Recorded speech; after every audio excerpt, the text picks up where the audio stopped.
볼 말씀은 사도행전 5장 33절부터 42절 말씀입니다. 사도행전 5장 33절부터 42절 말씀입니다. 같이 교독하도록 하겠습니다. 그들이 듣고 크게 노하여 사도들을 없이 하고자 할세.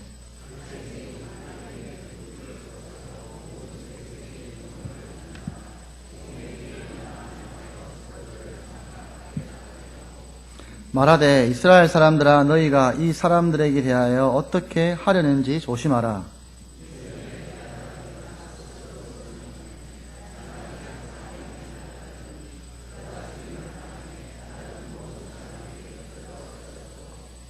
그 후 호족할 때에 갈릴리의 유다가 일어나 백성을 꾀어 따르게 하다가 그도 망한즉 따르던 모든 사람들이 흩어졌느니라.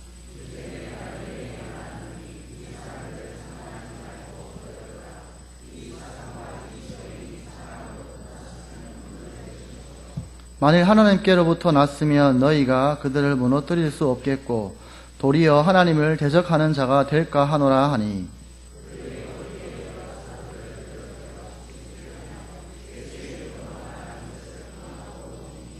사도들은 그 이름을 위하여 능욕받는 일에 합당한 자로 여기심을 기뻐하면서 공의 앞을 떠나니라.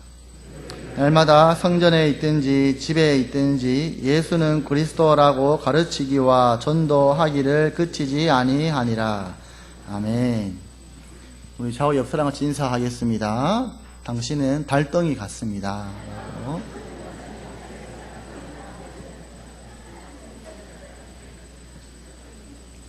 네, 처가에 간다고 이제 서울에 가는 기차를 타고 가는데 저 멀리서 달이 탁 솟아오르는데 진짜 크더라고요. 달이 그렇게 큰지 몰랐었습니다. 우리 성도들의 얼굴이 그렇게 항상 동그랗고 밝았으면 좋겠다라는 생각이 듭니다. 오늘 본문은 원래 5장 17절부터 또 시작인데 앞에 있는 이야기까지 같이 좀 하면서 오늘 본문을 좀 말씀드렸으면 좋겠습니다. 초기 기독교에 말씀드리기 전에 보여드릴 사진이 있는데요. 한번 띄워주시겠습니까?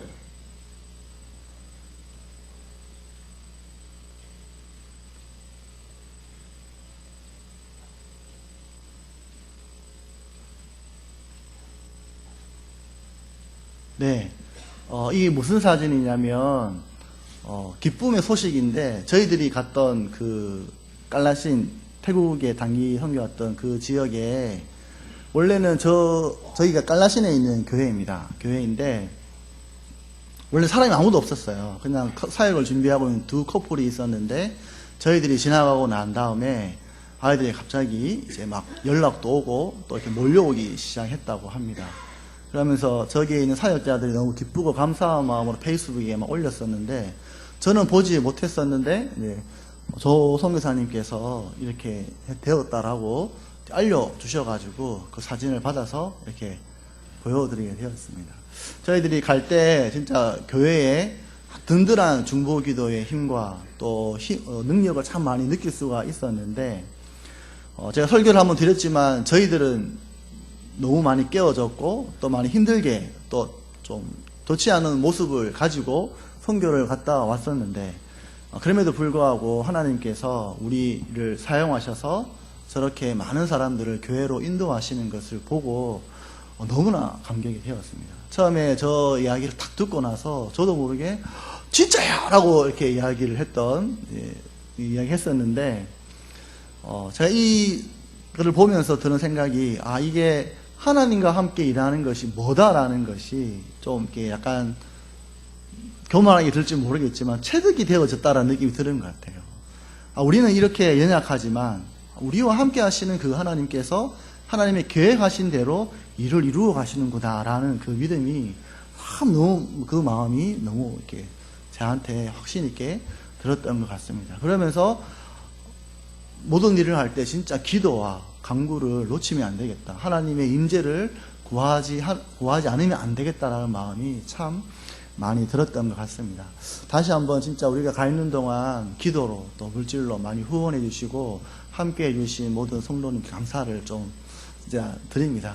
계속해서 이 땅에 온전한 교회가 세워질 때까지 계속 중보하고 함께 했으면 좋겠다라는 생각이 듭니다. 오늘 이제 사도행전은 초기 기독교가 세워지는 시점의 이야기입니다. 이 초기 기독교의 운동은 시간이 지나면 지날수록 더 거세어지고 영향력이 커져갔습니다. 오늘 본문 5장 17절에 보시면 대제사장들과 그와 함께 있는 사람, 즉 사두개인 당파가 다 마음에 시기가 가득하여 라고 기록이 되어져 있습니다. 왜 이들에게 시기가 일어났겠습니까? 그들의 유대교를 떠나서 이스라엘 사람들이 그들의 유대교를 떠나서 이 기독교로 옮기는 사람들이 기하급수적으로 늘어났습니다. 이들의 가르침에 많은 사람들이 매료가 되어 이들의 율법을 버리는 경우가 많이 생겼기 때문입니다. 만약 기독교가 유대교와는 뿌리가 완전 다른 종교라면 그들은 이들을 이렇게까지 질투하지 않았을 것이지만 공교롭게도 기독교는 유대교와 같은 뿌리를 가지고 있었습니다. 지금까지 정통이라고 여겼고 본류라고 여겼던 자신들의 가르침이 이 변방의 한 랍비 예수가 확산시킨 새로운 유대교로 말미암아 크게 위협을 받게 된 것입니다. 이것은 성령이 아니고서는 도저히 불가능한 일인 줄로 믿습니다. 성령이 이 사도들에게 논리와 계시의 명료성을 주었고 더하여 권능을 부어주어서 이들의 가르침이 이렇게 강력해질 수밖에 없었던 것입니다. 이런 강력한 성령의 역사하심에 바리새인들은 무력을 사용하여 이들을 잡아들였고 옥에 가두었습니다. 그러나 19절에 보시는 것처럼 주의 사자가 밤에 옥문을 열고 끌어내었고 그들에게 성전에 서서 이 생명의 말씀을 백성에게 전하라라고 명합니다. 여러분, 만약 우리라면 이 상황 가운데서 어떻게 하시겠습니까? 아이고 좋아라, 하나님이 우리를 풀어주셨으니 잠시 쉬었다가 전도하자, 좀 몸이 회복되어지면 전도하자라고 생각을 할 수도 있을 것입니다. 그러나 베드로와 다른 사도들은 그렇게 하지 않았습니다. 그들은 다시 잡혀 들어갈 것 같은 두려움이 들었음에도 불구하고 주의 명령에 따라 다시 새벽에 성전에 나가서 가르쳤습니다. 이 소식을 들은 대제사장들은 너무나 의아해했죠. 지금 감옥에 갇혀 있어야 하는 사람들이 버젓이 성전에 나와서 새로운 가르침을 가르치고 있었기 때문입니다. 이에 대제사장들은 그들을 다시 소환하여 그들 앞에 세웁니다. 그리고 다시 신문을 합니다. 28절입니다. 이르되 우리가 이 이름으로 사람을 가르치지 말라고 엄금하였으되 너희가 너희 가르침을 예루살렘에 가득하게 하니 이 사람의 피를 우리에게로 돌리고자 함이로다. 베드로와 사도들은 이런 이들의 위협적인 질문에 움츠려들 법도 한데 이들은 전혀 움츠려들지 않았습니다. 오히려 더욱 당당해졌습니다. 그것은 바로 성령의 힘이었습니다. 그들은 이렇게 대답합니다. 29절입니다.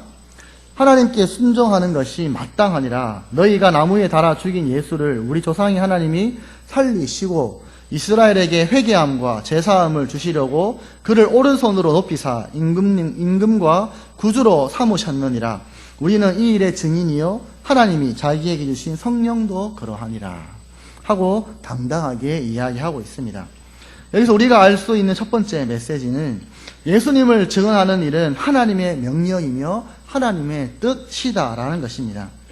전도는 예수님께서 하늘로 승천하시기 전 사도들에게 주었던 대위 명령이었습니다. 그러나 현대에 이르러 전도는 그렇게 중요한 것이 되지 못하였습니다. 아니, 중요하다는 것은 알았지만 여러 가지 이유로 중심에 서지를 못하였습니다. 지금까지 전도에 대한 수많은 담론들이 있었습니다. 전도는 해야 되느냐 말아야 하느냐, 전도는 은사냐, 그래서 은사를 가진 사람만 해야 하느냐, 말로 하는 복음 전도 말고 삶으로 살아내는 것이 먼저가 아니냐 등 수많은 이야기들이 있었습니다. 그러나 전도는 분명 하나님의 뜻이며 명령이기 때문에 우리 모두가 다 순종해야 하는 것임을 오늘 본문을 통해서 알 수 있습니다. 사람들이 뭐라 하든지 우리는 그것이 하나님의 명령이었고 우리에게 주신 사명이었기에 우리는 그것을 버리지 말아야 하는 것입니다. 신앙의 사복음서 모든 결말에 하나님은 우리에게 복음을 전하라라고 명령하셨습니다. 교회가 시작하는 사도행전 서두에 또 복음을 증언하라라고 명령을 하고 있습니다. 바울은 이것이 하나님의 뜻이라고 했고 자신의 목숨보다 더 중요한 것이다 라고 말했습니다.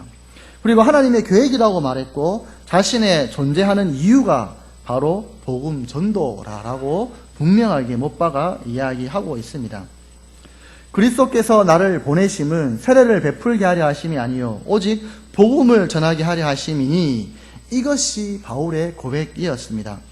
바울은 복음 증거가 더 중요했기 때문에 자신의 교회라고 할 만한 교회를 가지고 있지 않았습니다. 그는 오직 복음을 증언하는 일에만 몰두하였던 것입니다. 1960년부터 70년 당시 영국의 유명한 설교가 마틴 로이드 존스 목사님이 있었습니다. 그분은 원래 전도 유망한 외과 의사였습니다. 그러다가 40세가 되어 그는 목사가 되었고 그 이후로 약 30년간 설교가로 크게 이름을 떨쳤습니다. 그의 설교는 하나님 중심적이었으며 그리스도 중심적으로 설교를 하였습니다. 그분은 그리스도 중심적인 말씀 이외에 다른 모든 교회의 행사들에 대하여서 경계를 하였던 분입니다.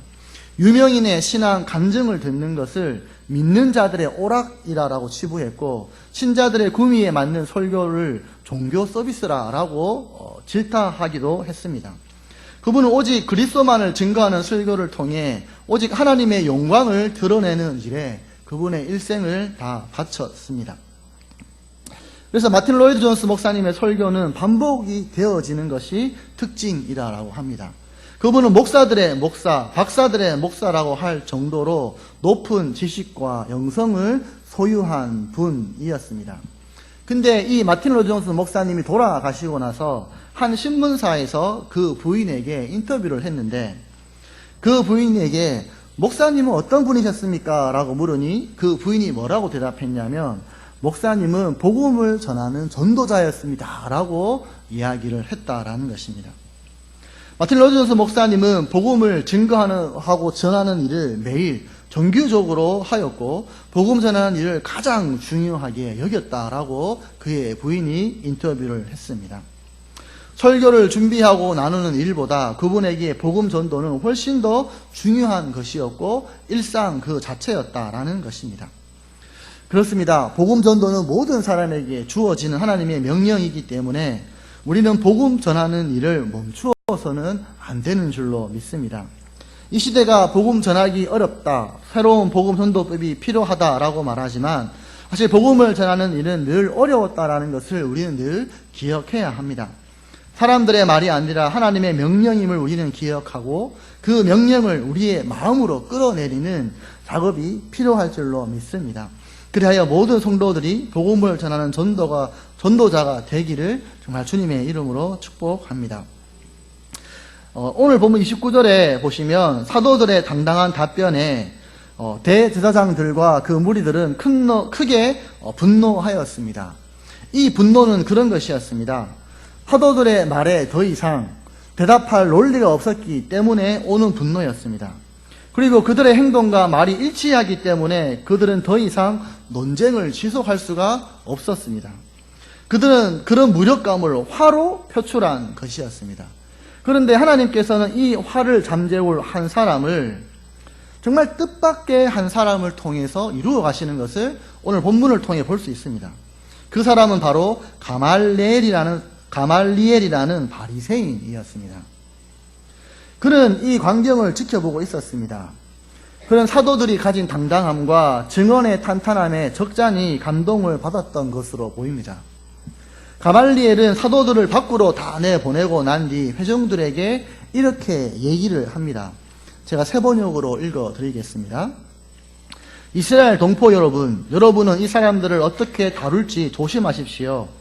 이전에 드다라는 사람이 일어나서 자기를 위대한 인물이라고 선전하니 약 400명이나 되는 사람들이 그를 따랐소. 그러나 그가 죽임을 당하니 그를 따르던 사람들은 모두 다 흩어 없어지고 말았어. 그 뒤에 인구조사를 할 때에 갈릴리 사람 유다가 일어나 백성들을 깨어서 자기를 뒤따라 반란을 일으키게 한 일이 있어. 그도 죽으니 그를 따르던 사람들은 다 흩어지고 말았어. 그래서 지금 내가 여러분에게 말씀드리는 바는 이것이요. 이 사람들에게서 손을 떼고 이들을 그대로 내버려 두시오. 이 사람들의 이 계획이나 활동이 사람에게서 난 것이면 망할 것이요. 하나님에게서 난 것이면 여러분은 그것을 없애버릴 수 없어. 도리어 여러분이 하나님을 대적하는 자가 될까 봐 두렵소. 그들은 그의 말을 옳게 여겼다라고 기록이 되어져 있습니다. 가말리엘의 말은 이렇습니다. 사람에게서 난 것이면 사라질 것이고 하나님에게서 난 것이면 사람이 막을 수가 없다라는 것입니다. 가말리엘의 이 말에 모두가 설득이 되었는데 이에 그 모인 사람들이 이들을 매질하고 그냥 놓아주게 됩니다. 저는 이 장면 속에서 가말리엘이라는 사람이 궁금해졌습니다. 조금 더 찾아보았는데요. 오늘 본문에서 가말리엘에 대해서 세 가지로 설명하고 있는 것을 볼 수가 있습니다. 바리새인, 율법교사, 그리고 모든 백성에게 존경을 받는 자라고 성경은 기술하고 있습니다. 긍정적으로, 성경이 긍정적으로 그를 설명하고 있는 것을 우리는 알 수 있습니다. 그런데 실제 유대교 안에서 가말리엘은 아주 독보적인 존재였습니다. 우리가 생각하는 것 이상의 존재라는 것을 알 수가 있었습니다. 우리가 생각하는 리더는 크게 두 가지로 나누어집니다. 하나는 위치적인 리더십과 그리고 영향력을 행사하는 실제적인 리더십 두 부류로 나눌 수가 있습니다. 기관이 임명해주고 세워주는 리더십이 있는 반면에 그렇게 되어지지 않더라도 그의 삶과 행적 때문에 자연스럽게 사람들로부터 존경을 받아 자연스럽게 가지게 되는 리더십입니다. 오늘 보시는 이 가말리엘은 이 두 가지의 리더십을 다 가지고 있는 사람이었습니다. 우선 그는 당시 최고의 종교 지도자의 그룹인 바리새인이었고 또한 율법교사였습니다. 우리가 다 잘 아는 것처럼 바울이 이 가말리엘 출신이었습니다. 그리고 성경은 이 가말리엘을 모든 백성에게 존경을 받는 자라고 기록하고 있습니다. 그는 사회적으로 지혜가 있었을 뿐만 아니라 인격적으로도 무흠한 사람이었다라는 것입니다. 근데 그가 존경을 받았던 이유는 뭐냐면 이 당시 유대교는 크게 두 부류의 학파가 있었다라고 합니다. 하나는 힐렐 학파이고 다른 하나는 샴마이 학파라고 합니다. 이 두 학파 중에 힐렐 학파가 샴마이 학파보다 더 호평을 받았다라고 합니다. 그 이유는 힐렐 학파의 율법 해석이 훨씬 더 진보적이고 샴마이 학파는 문자 그대로 율법을 받아서 가르치는 엄격성을 드러내는 보수적인 학파였다고 합니다. 그래서 유대에 있는 예루살렘 성전이 70년경에 멸망을 하게 되어졌고 유대교가 위기를 맞이하게 되어졌었는데 그때부터 이 힐렐 학파가 유대교를 공식적으로 대변하게 되었다라고 합니다. 이 힐렐 학파에서 내린 결정들은 우리가 너무나 잘 아는 탈무드, 그리고 그 탈무드의 기초인 미슈나라는 것이 있는데 그 미슈나의 근거를 이루게 되었다라고 이야기를 하고 있습니다. 즉, 이 즉 우리가 알고 있는 탈무드의 근거가 바로 이 힐렐 학파라는 것이죠.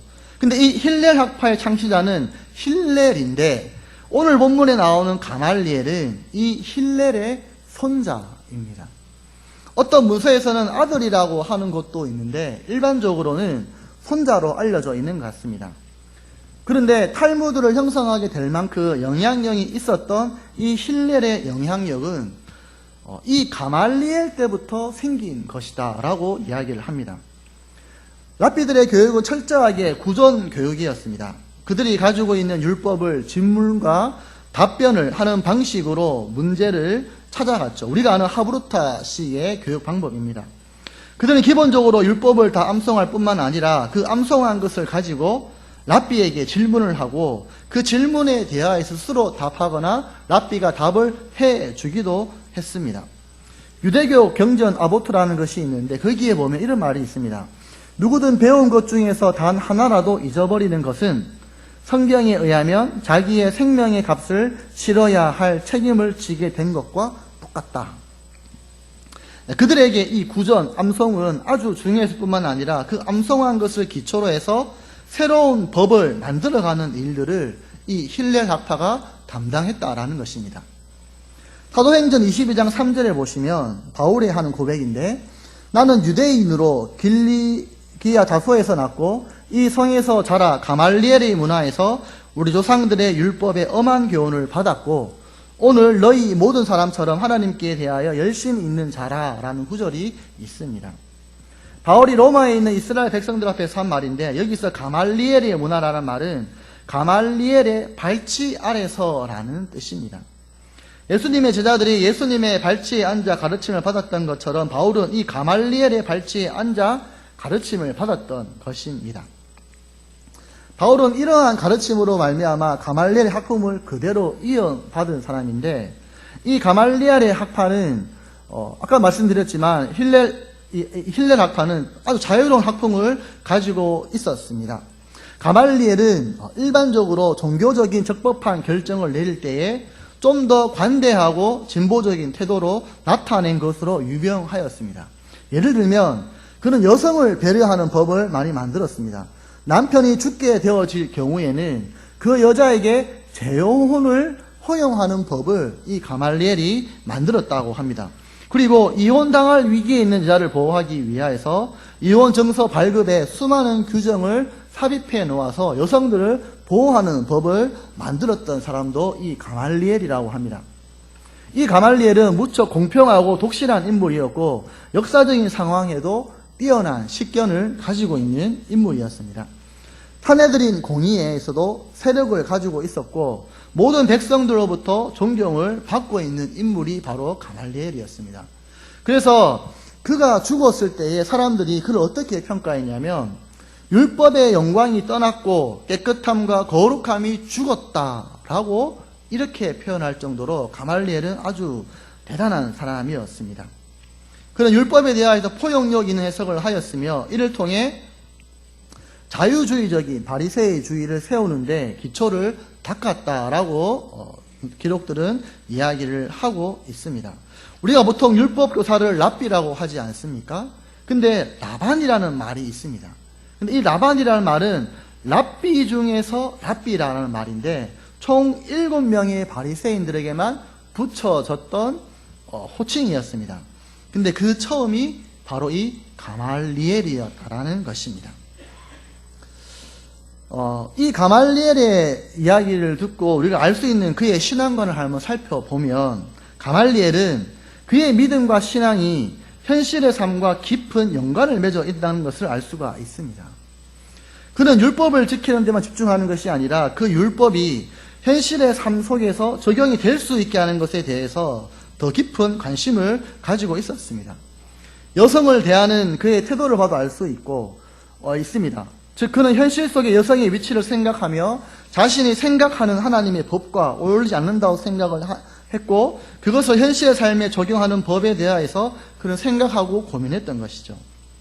그의 이런 생각은 오늘 본문에 보시는 것처럼 기독교에 대하여서도 동일하게 작용하는 것을 볼 수가 있습니다. 성경은 바리새인들이 기독교인들에게 가하는 이런 박해의 근거를 시기라고 분명하게 규정하고 있습니다. 즉 예수님의 말씀과 그를 따르는 자들의 가르침은 논리적으로 문제가 없었고 율법에 비추어 봐도 아무런 문제가 없는 것들이었다라는 것입니다. 그러나 이들의 가르침에는 능력과 권세가 있었고 이 힘에 백성들은 사도들을 따르기 시작했다라는 것이죠.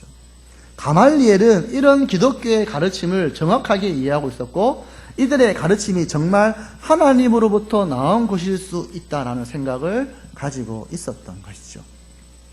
두 번째로 우리가 가말리엘에서 볼 수 있는 신앙관은 39절을 보시면 만일 하나님께로부터 났으면 너희가 그들을 무너뜨릴 수 없겠고 도리어 하나님을 대적하는 자가 될까 하노라 하니라는 구절에서 알 수가 있습니다. 이 구절 속에서 우리는 가말리엘이 하나님을 진정으로 두려워하고 있었다는 것을 알 수가 있습니다.